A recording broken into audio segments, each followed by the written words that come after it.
Even if they can open up the book to any page and look at it, it's great, but it's your book.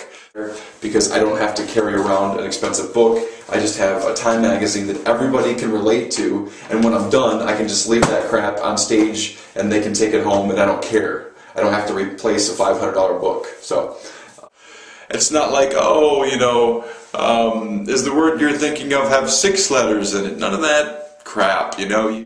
You just need to have them think of a word, and then you tell them the freaking word that they're thinking of.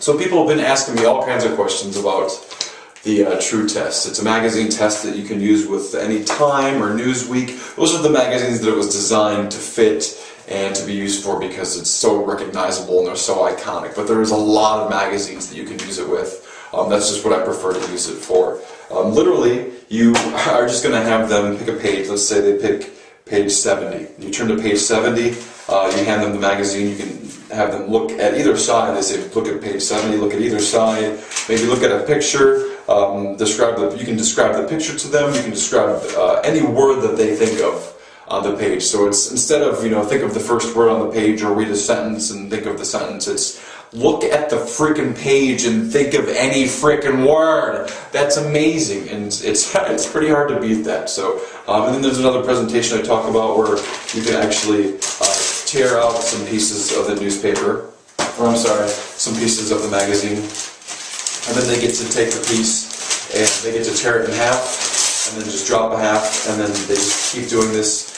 and dropping halves and pieces, or they can just tear it up into little bits and then do a little shuffle in their hands and then pick a piece, whichever piece they want. They look at either side, they think of a word. I'm thinking of a word, I'm looking at this word, I'm thinking of it, and then I crumple it up and put it in my pocket, and now you just tell them what the word is. So that's pretty free, that's pretty open. It's pretty much like you just show up and they're thinking of a word and you tell them. It's pretty amazing mentalism when you don't have to carry much with you. That's why I love it. It's pretty hard to beat when it comes to direct, strong mind reading. You'll love it, and it will pay for itself 1,000 times over.